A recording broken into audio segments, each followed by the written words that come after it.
bien, bonjour à tous. Voilà, la grande émission continue cette semaine et je suis toujours en compagnie de Franck Boilco. Voilà, notre aventure et découverte VAR. Bonjour Franck. Bonjour. Je dis notre aventure et découverte VAR parce que c'est ta casquette, mais cette semaine, tu nous as fait presque un coup de Trafalgar. Hein. C'est ça, exactement. Cette semaine, en plus, oui, une ancienne colonie anglaise, oui, je vous emmène à la découverte de la Nouvelle-Zélande. Donc oui, loin du département du Var, oui, à 19 000 km. Mais bon, on verra ça. Depuis lundi qu'on balade avec toi là. Et aujourd'hui, exceptionnellement, il n'y a pas d'épisode. On fait une petite pause. Parce qu'aujourd'hui, on est sur une vraie belle découverte varoise. On va aller du côté de la Dracénie, à Draguignan précisément. On va être un ancien bâtiment qui est tout à côté de la sous-préfecture. On est un ancien bâtiment d'archives qui a été transformé, qui se transforme. Et là, dans quelques jours, vous allez voir, dès le mois d'avril, une première exposition va arriver. Ça va être un lieu d'exposition et on est, pour le découvrir, on a avec nous Hélène Audibert qui est avec nous. Bonjour Hélène Audibert. Bonjour Philippe. Bonjour Hélène. Alors toi, tu es conseillère départementale et présidente de la commission culture au sein du département. C'est ça. Je précise au sein du département parce que ce bâtiment est un bâtiment géré par notre département, le département Var, structure territoriale. Oui, c'est plus que géré. C'est un immeuble qui appartient au département du Var, puisqu'il a abrité les archives départementales. Et c'est un immeuble qui, comme tu l'as dit, est très proche de l'ancienne préfecture, devenue sous-préfecture du Var. Et ce bâtiment nous a semblé, avec le président, très intéressant. Et le Marc Giraud nous a dit, réfléchissez, trouvez-moi un projet sur ce bâtiment. Marc Giraud, le président du département du Var, nous a dit, avec les services culturels, essayez de trouver un projet culturel sur cet immeuble. Voilà. Justement, on va découvrir ce projet lors de cette émission. Draguignan, on le disait, et tout à l'heure, on aura aussi avec nous Frédéric Pasqualini, qui est l'architecte de l'HDE Var. Bonjour Frédéric. Bonjour.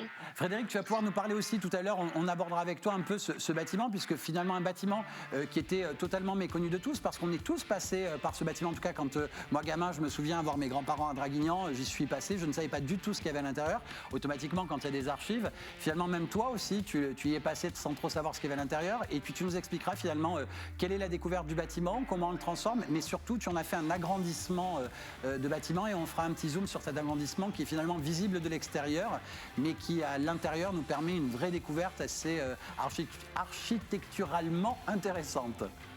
Difficile à dire. Oui, c'est difficile à dire, mais je suis arrivé quand même. À tout à l'heure, Frédéric. Merci beaucoup. Et alors, tu le disais à l'instant, justement, Hélène, tu disais que ce bâtiment appartient au département. Il y avait cette volonté de vouloir en faire un lieu culturel. Déjà, c'est quand même la mission du département. Vous avez déjà des lieux qui existent, qui sont parsemés dans le territoire. Bien sûr, une des missions du département, c'est bien entendu d'apporter la culture à tous les Varois, d'abord, enfants, adultes, etc., avant, bien sûr, d'irriguer sur le reste du territoire, la région, la nation, plus loin. Donc, on a bien sûr des équipements proches du département de Draguignan. On a Brignoles, on a l'abbaye de la Selle, qui est en pleine rénovation et où là, on s'attache plus à utiliser, à mettre en exergue les réserves que l'on a constituées sur l'hôtel, l'HDA, l'hôtel départemental des arts, on a une très belle collection. On avait l'hôtel départemental des arts qui, aujourd'hui, du fait de la loi NOTRe, a été passé à la métropole Toulon-Provence-Méditerranée et qui continuera à y proposer des expositions en liaison aujourd'hui avec Beaubourg et plus tard on verra. On peut même penser au musée départemental, le muséum aussi, pareil. On a le muséum qui a été entièrement rénové et où il y a un jardin magnifique et où là se déroulent de belles expositions autour de la nature. Les dernières, c'était les insectes, les œufs. Et là, on fait venir dans on parlait de la cigale l'année dernière. Oui. On fait venir dans un quartier toulonnais qui est pas très connu, beaucoup de population, d'enfants, d'élèves. On est tout à côté des quatre chemins des routes, entre le Jonquet et les quatre chemins des routes, au bout de la rivière du Las, près de la rivière du Las. Et c'est un endroit très, très apprécié. Oui, il a même eu le label Jardin Remarquable. Bien sûr. En parlant de Jardin Remarquable, c'est-à-dire que aussi derrière le département, et peut-être te passer la parole, c'est-à-dire que aussi on parle de culture, mais la culture c'est aussi le lien avec la nature, tu viens de le dire, avec les maisons de la nature par exemple, le plan de la garde. Et de plus en plus, on ira vraiment... La maison des quatre frères, le Exactement, Bossé. Voilà, pour revenir sur la garde, donc avec l'ouverture récente et l'inauguration récente, c'est vrai que on a de beaux projets qui sont développés dans le département et qui mettent en valeur justement la culture au sens le plus large, qui possible. soit, oui, c'est vrai. Et le leitmotiv, c'est d'apporter la culture dans tout le département. C'est pour ça que là, Et là, justement, c'est pour utiliser ça, Draguignan. on va aller à Draguignan. Voilà. Et à Draguignan, là, dans le questionnement, c'est-à-dire on va rajouter une nouvelle offre, ou en tout cas une nouvelle Une offre qui proposition. n'existait pas, qui est une proposition qui n'existait pas. On a voulu vraiment, avec le département, faire une belle proposition. Donc ça s'appelle HDE, ça veut dire Hôtel départemental des expositions. Alors, qu'est-ce qu'il y a derrière ce mot? Parce qu'exposition, on peut se dire... C'est-à-dire qu'en plus, le mot exposition, c'est bien précisé, c'est-à-dire que ce n'est pas un musée, Voilà. c'est vraiment un lieu d'exposition. C'est un lieu d'exposition, ce n'est pas un musée, on n'aura pas de collection particulière à nous, on ne fera pas des achats particuliers. Vraiment, on accueillera 2 fois par an, parce que nous avons décidé de faire une exposition d'été et une exposition d'hiver, en gros. Donc 2 expositions, et on accueillera des sujets qui auront toujours rapport avec la civilisation et l'histoire. Civilisation et l'histoire, justement, la toute première, on va basculer là, c'est au mois d'avril. On va être sur une exposition qui va nous amener dans l'univers d'Ulysse, j'allais dire, mais pas seulement, c'est-à-dire l'Ulysse, vu à travers les âges, les régions, les endroits, justement, on va découvrir un peu cette image d'Ulysse. Ça, c'est la première qui va durer à peu près 6 mois. Et c'est en plus, c'est déjà une belle thématique, mais derrière, on va voir avec toi que d'un seul coup, les thématiques peuvent être complètement variées aussi. Oui, bon, donc on espère bien vous accueillir tous le 23 avril, hein, puisque l'exposition sera prête, mais pourra-t-elle accueillir le public? On continue, on fait le maximum, nous, pour que l'expo soit prête. Elle se terminera fin août, donc c'est vraiment l'exposition d'été, puisqu'elle commence au milieu du printemps. Et là, c'est Ulysse, mais comme tu l'as dit, c'est vraiment une exposition montée de toutes pièces pour ce lieu. Hein. Ce n'est pas quelque chose qui est itinéraire, qu'on pourrait racheter. Là, c'est on aperçoit les salles d'exposition qui, pour l'instant, sont vides, puisque l'expo n'est pas en préparation. Il y a quand même 3 étages. Il y a 3 étages. Il y a 3 étages complets. Tu peux revoir l'écran qui est juste devant toi, Hélène. Voilà, 3 étages d'exposition, avec au dernier étage, justement, l'architecte le expliquera mieux que moi tout à l'heure, mais avec des hauteurs de plafond très importantes, qui permettront au fil du temps de pouvoir accueillir des installations et des œuvres d'importance. Oui, et puis pareil, il y a une salle cinéma, une salle où on peut y voir justement des films et autres. Justement, on y est là, on est dans cette... oui, c'est ça, je crois. Donc je pense que ce lieu a été pensé pour pouvoir accueillir toutes les formes possibles pour montrer l'art, l'histoire, aussi bien de la vidéo. Tout à l'heure, en off, tu me parlais de casque virtuel, pourquoi pas? Lorsqu'on sera sur un sujet méritant justement une immersion totale de l'individu, on pourra peut-être aller aussi vers ces sujets-là. Oui, cette partie, désolé, on voit une partie à l'image, justement, c'est une partie justement qui est l'agrandissement. Et ça, justement, sur la droite, là, vous apercevez, c'est l'ancien bâtiment et les anciennes fenêtres que l'on aperçoit justement, et c'est cette partie dont on parlera tout à l'heure avec Frédéric. Il le redira, Frédéric, mais c'est d'avoir proposé aux côtés du bâtiment historique un accès avec un escalator transparent qui ne mange aucunement l'espace existant. Donc l'accès se fait par le côté et les 3 niveaux d'exposition sont totalement dévoués à la réception des œuvres. Là, on parlait des œuvres justement avec ce mot œuvre, c'est-à-dire qu'on a parlé de cette exposition avec des pièces anciennes, mais aussi, ça sera le moment aussi d'insérer de l'art contemporain aussi. Voilà, le commissaire d'Expo nous a fait cette proposition et nous allons insérer 3 œuvres commandées à des artistes d'art contemporain. Anne et Patrick Poirier notamment, qui ont déjà une œuvre au FRAC. Oui, c'est pareil, ce sont de grands artistes. J'en parlais récemment avec une amie qui s'appelle Zaza. Voilà, tout à fait, qui t'a expliqué un peu ce qui s'est passé là-dessus. Et puis voilà, donc toi qui es un peu var et découverte, ça va te plaire d'aller balader dans le secteur, toi. Exactement, oui. Donc c'est vrai qu'on est très friand de ce type d'exposition et d'événements. Donc c'est vrai que malheureusement, depuis un certain temps, on ne peut plus proposer trop d'activités. Bien sûr, on est un petit peu privé. Mais c'est vrai que c'est toujours intéressant d'avoir dans le département ces nouveautés, cet accès à la culture. Et donc nous, avec l'association, donc pareil, le but c'est de faire découvrir aux Varois tout ce qu'on peut faire sur le département et sur tout le département. Et c'est bien là aussi de ne pas se retrouver uniquement sur l'aire toulonnaise ou sur l'aire de Fréjus. Donc c'est vraiment tout le département qui en profite. Et là, la preuve en est, c'est qu'on se retrouve sur Draguignan pour ce nouveau bâtiment d'exposition. Donc c'est vrai, on voit les scénographies, donc c'est très travaillé. Et je vous languis justement aussi de voir et d'en parler avec l'architecte. Mais vraiment, c'est l'air de quelque chose de très très haut niveau. Impatient d'avoir la première exposition donc autour d'Ulysse, du coup. Donc, par contre, par rapport à ça, donc on n'est pas sur le Ulysse, le côté historique. C'est Ulysse vu différemment. C'est Ulysse, le voyageur. Mais on aura des pièces historiques, on aura des objets. Et vraiment, les 3 étages vont permettre un parcours dans tout le parcours d'Ulysse. Avec l'Odyssée, le Circé, voilà.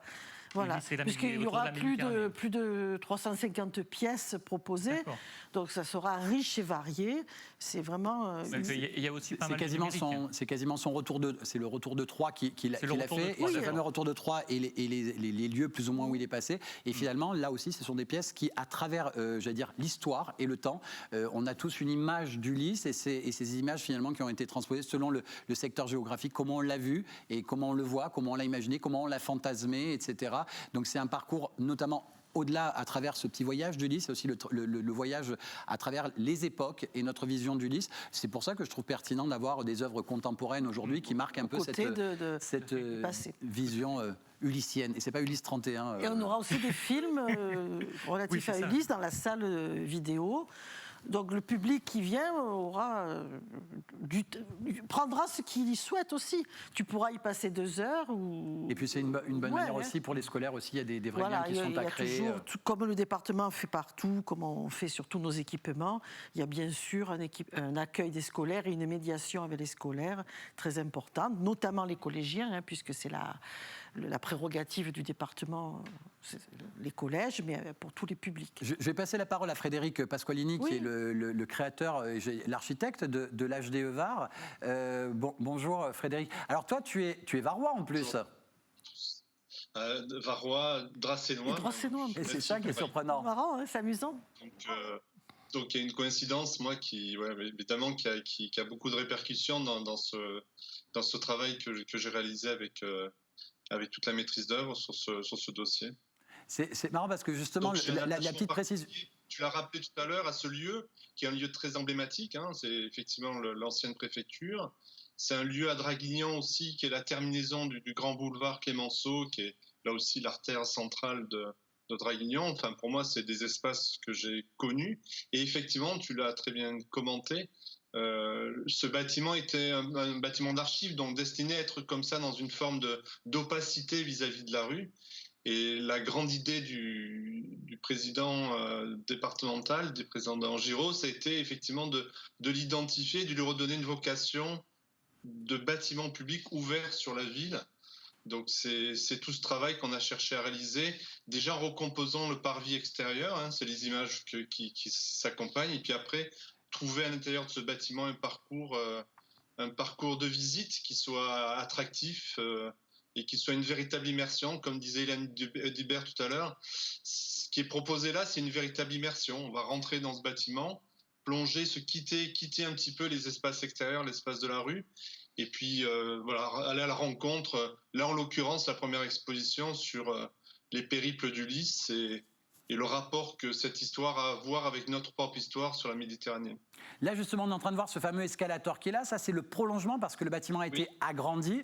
Mais tu as travaillé justement avec une sorte de vue de l'extérieur. On y voit des sortes de briques rosées qui s'intègrent totalement au paysage. On ne voit pas que c'est un agrandissement finalement. On a presque l'impression que ça fait partie intégrante de ce bâtiment alors qu'on est sur une construction 21e siècle et de l'autre côté, on est sur du 19e. C'est surprenant.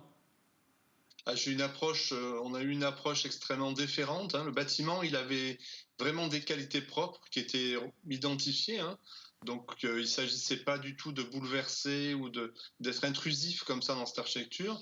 Donc, on s'est juste glissé dans un interstice comme ça entre le bâtiment et la mitoyenneté de la rue. Et on a regroupé dans cette extension tout ce qui était éléments techniques de circulation, comme l'a rappelé Hélène Audibert, pour libérer les plateaux d'exposition. Donc 650 mètres carrés d'exposition.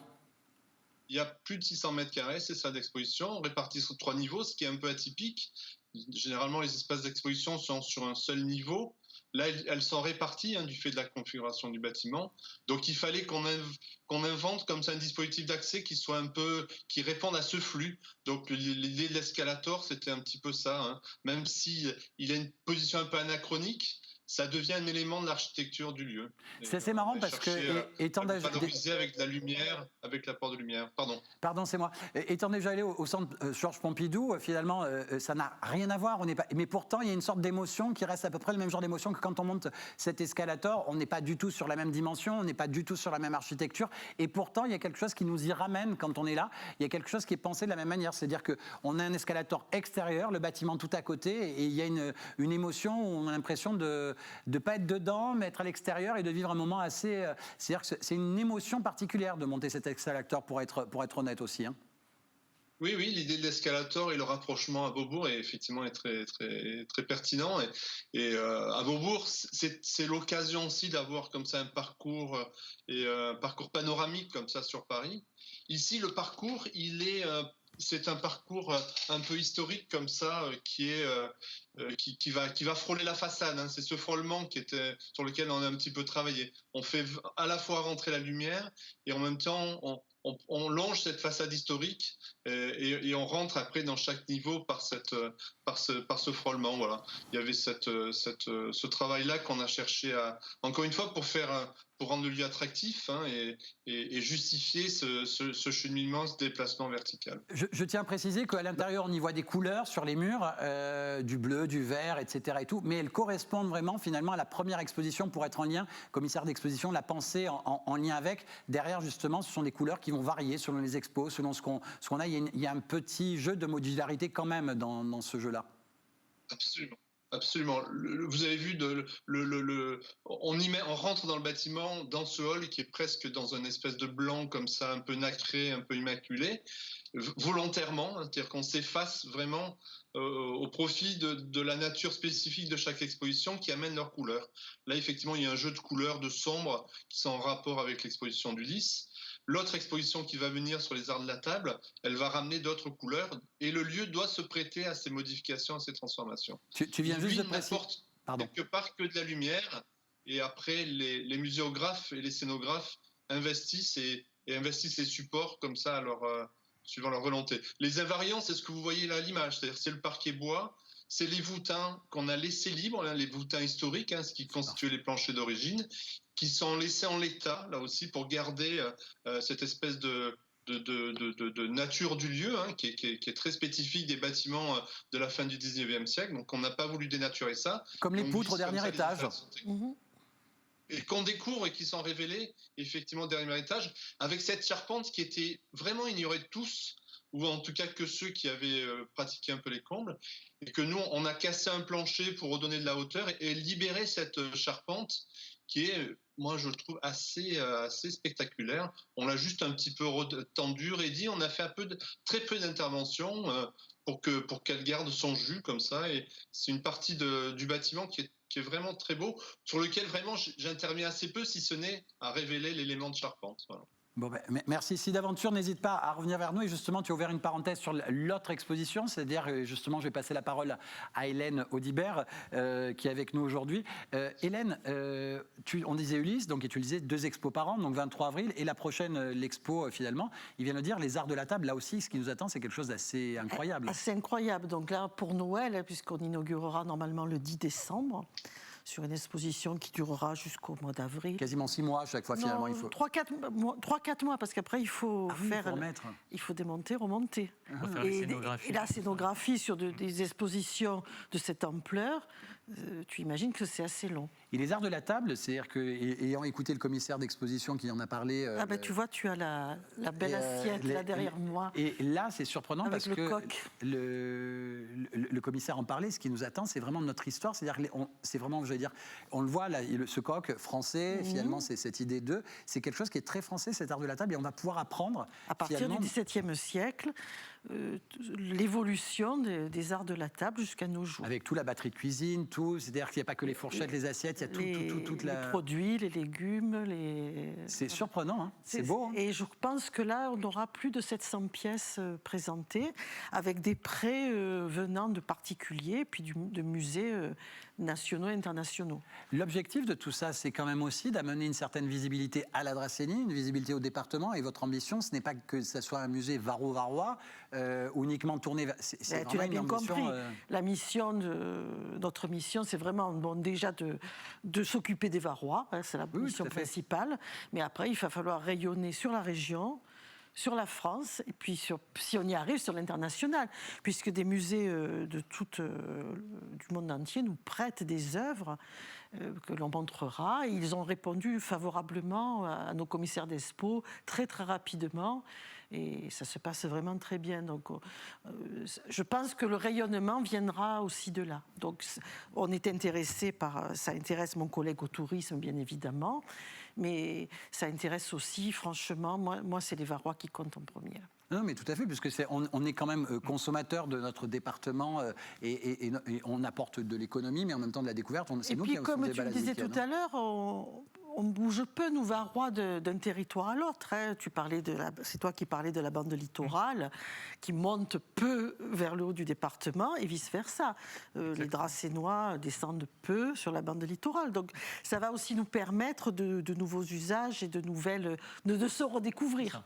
Et c'est intéressant. Après, c'est sûr, voilà, donc il faut bien jouer sur la communication, puisque même à l'heure actuelle, avec les conditions aussi actuelles, au-delà du département, même la région, sont des musées qui peuvent rapidement attirer même aussi... Et attention, ce n'est pas un musée. Attention, le poids des mots, le choc des photos, on fait bien attention de bien communiquer dès à présent. Le lieu d'exposition. Très bien, bravo. Voilà, le lieu d'exposition. La différence, pour voir la différence, c'est que le musée, on a vraiment des œuvres, j'explique pour le téléspectateur, c'est des œuvres permanentes qui sont là, et avec un objectif bien précis où on va dans une direction, tandis que là, on va pouvoir voyager d'une thématique à l'autre. On ouvre vraiment les possibilités. Oui, non, mais complètement. Donc ce lieu d'exposition qui aura le mérite, et je suis sûr qu'il rayonnera largement au niveau du département, de la région, et même plus loin quand on aura la possibilité de voyager. Donc, En pointillé, est-ce que vous avez déjà une idée d'autres thématiques qui sont là ou pas? Oui, parce qu'il faut travailler longtemps à l'avance pour monter des expositions de cette envergure, hein, puisque là, les deux expositions que l'on évoque, on y travaille depuis 2 ans.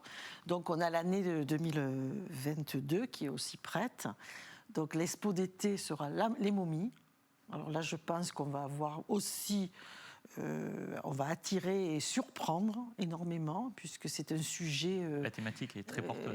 Porteur, énigmatique, mais très très porteur. Donc ce ne sera pas simplement l'Égypte, ce sera toutes les momies. C'est la momie de toutes les civilisations. On en a quelques-unes en plus sur le département aussi, c'est-à-dire que c'est pas qu'en Égypte qu'on en trouve aussi. Non, mais je plaisante pas, je pense à des lieux culturels. Hein, attention, je pensais pas, je pensais pas des camarades politiques, Hélène. Je suis désolé.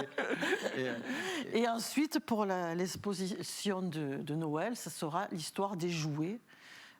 À partir de la préhistoire jusqu'à nos jours. Et là aussi, c'est un sujet, je pense, qui sera lié à la période, mais qui intéressera aussi beaucoup de personnes. Les thématiques, elles sont très intéressantes. Et ces thématiques peuvent être vues sous différentes façons. Il y a le curieux, puis il y a l'érudit. Je pense que ces 4 sujets qu'on vous propose pour l'instant sont très très non, mais c'est bien de pouvoir intéressants. C'est bien de balayer les thématiques parce que comme c'est un nouveau lieu, c'est pour qu'on puisse déjà se dire qu'est-ce qui nous attend, à quoi ça va ressembler. Comme on le disait, exposition, ça recouvre tellement un champ. Le mot exposition peut recouvrir un champ tellement énorme qu'il faut vraiment que l'on précise, nous, dans ce lieu, quel style d'exposition nous apporterons. hdevar.fr, mesdames et messieurs. Attends. hdevar.fr, mesdames et messieurs, pour retrouver toutes les infos. Voilà, vous allez pouvoir retrouver encore Ulysse, etc. Et toutes les infos globales sur le lieu pour pouvoir justement, Ulysse, alors toutes les précisions, les horaires et tout. C'est le 23 avril, la prochaine ouverture. Les arts de la table, il va falloir attendre le mois de décembre prochain. Et je te laisse, tu disais, pardon. Non, je disais que c'est bien parce que c'est très évolutif. Donc on part sur Ulysse et donc ça va se renouveler et ça va mener les personnes à se déplacer, à venir voir toutes ces expositions. Et c'est très intéressant. Voilà, on va aller dans la Dracénie. Tiens, j'embrasse tous les Dracénois que je connais. Gros bisous à la famille. Bisous, à très vite. Merci Hélène. Merci.